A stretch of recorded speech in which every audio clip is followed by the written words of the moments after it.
For me, Alaska has always been one of those bucket list trips that I'd eventually do, but it wasn't on my immediate travel radar. It kind of fell into that 5-year plan bucket. That all changed a few weeks ago when suddenly my job asked if I'd be interested in flying to Sitka and Craig for work. Faster than I could even say yes, my bags were packed, flights were booked, and I was on my way across the country for a whirlwind visit to arguably one of the most beautiful states in America. And while it was a careful balancing act between work and leisure, you can be sure that I took advantage of every free moment I had to explore.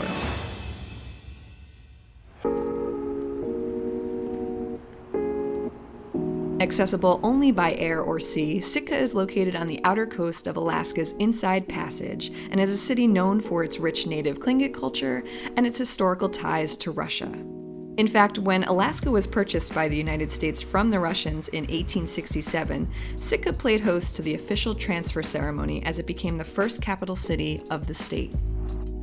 If the name sounds vaguely familiar, perhaps you and I have similar tastes in movies. Sitka.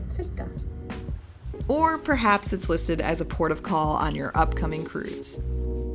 The arrival into Sitka was probably one of my top 3 favorite approaches to date, not only for the reveal of truly stunning landscape, but also for the tricky maneuvering required to reach the runway. I flew the route on Flight Simulator to recreate what I saw as we came into Sitka for a landing.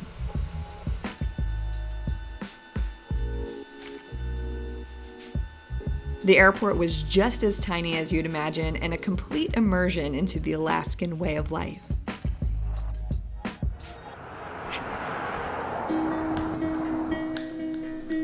My exploration really began in earnest early the next morning, just steps away from where I was staying at the Sitka Hotel.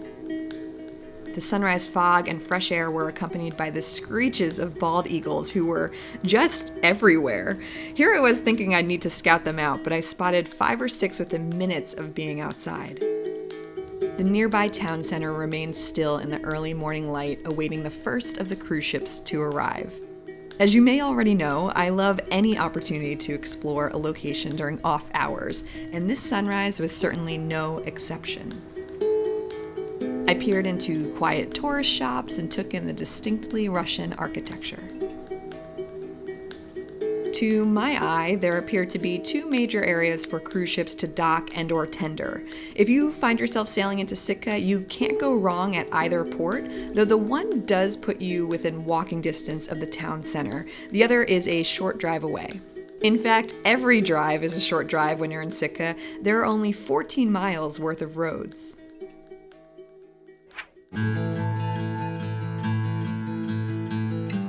Starting north and working my way down, I first arrived at the old Sitka State Historical Park, marking the site of a bloody confrontation in 1802. Today, it remains in my memory as one of the calmest places on Earth, with the sounds of lapping waves and rustling Sitka spruce in the breeze. Just down the road was the Sitka Ferry Terminal, where I managed to capture the only ferry departing the city this day.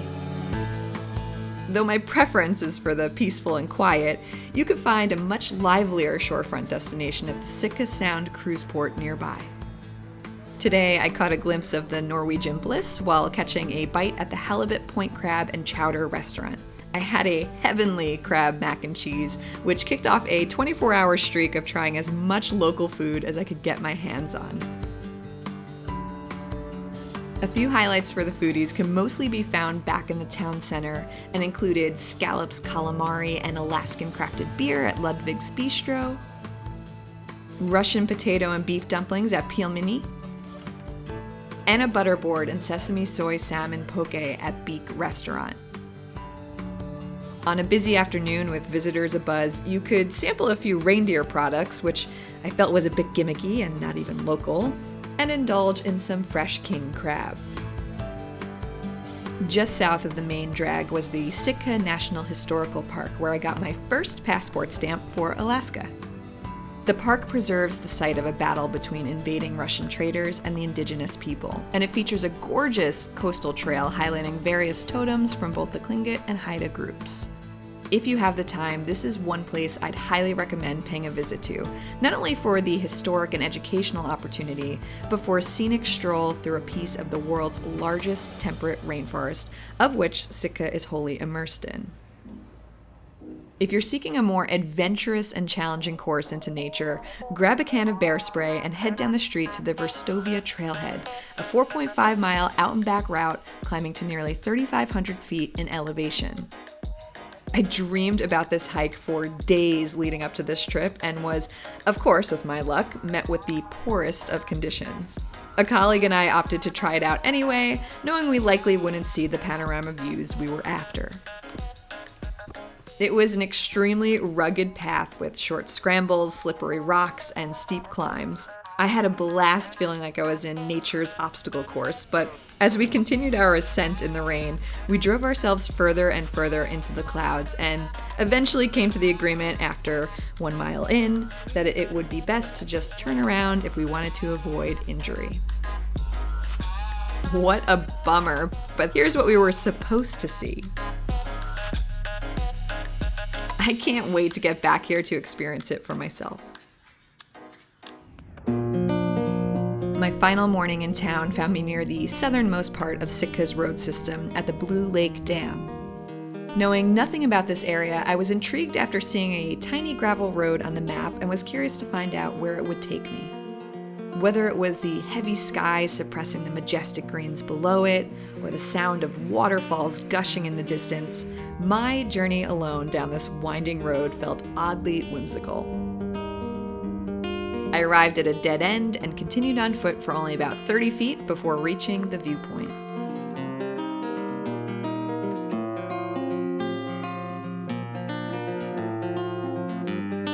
On the way out, and very closely nearby, was a local hatchery bordered by Silver Bay, which I had the pleasure of seeing not once, but twice during my stay in Sitka. While I know many of you will only have a few hours in Sitka as part of your cruise itinerary, this city offers an incredible food scene, iconic wilderness, and vibrant cultural traditions. Yes, do the touristy things like visiting the Raptor Center or the Fortress of the Bear, but make sure you give yourself time to find those quieter spots on the island where you can truly allow nature to shine for you, and reflect on those people who helped shape Sitka into what it is today. Having said that, is the city of Craig on anyone's radar? I didn't think so, but allow me to officially put it on your map.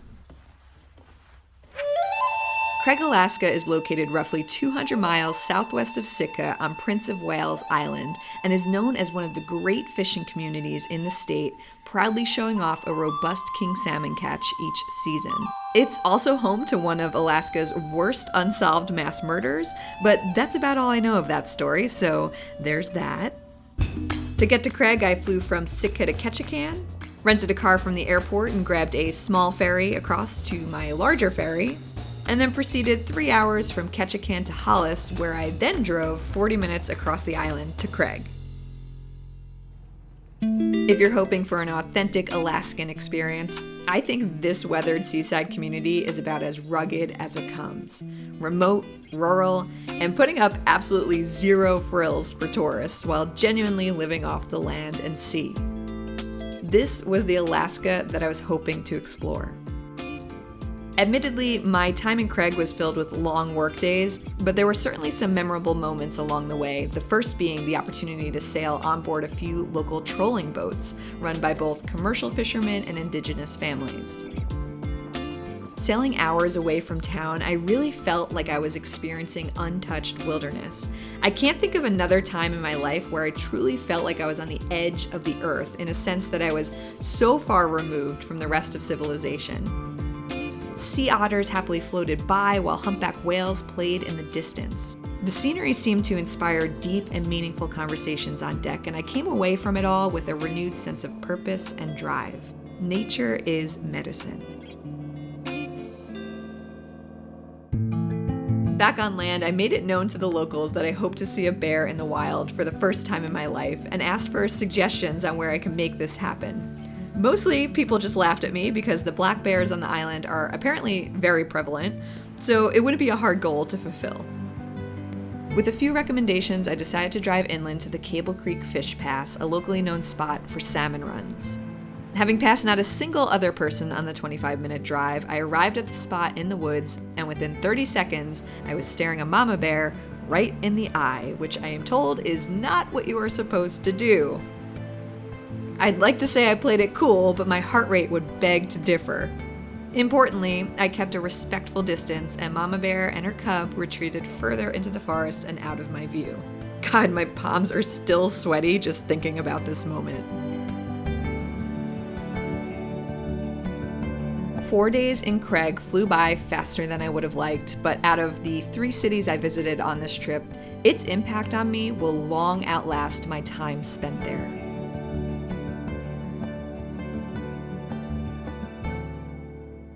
And with that, it was back to Ketchikan to begin the long commute home.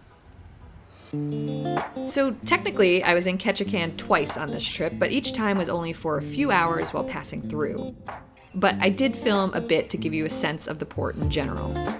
The city of Ketchikan lies at the southernmost entrance to Alaska's famed Inside Passage, making it another popular spot among cruise lines.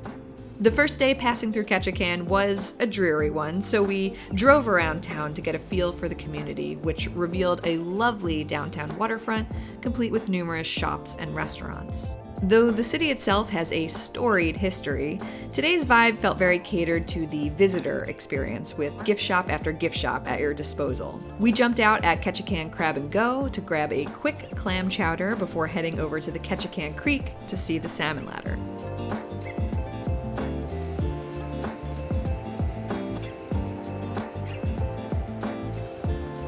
The next time I was in Ketchikan was a thankfully sunnier day, and I made it a point to check out the famous Creek Street, a historic district which today features a robust shopping thoroughfare, but decades past held a thriving red light district complete with fishermen, prostitutes, and bootleggers. If you're looking for an iconic photo spot, this is the place to be.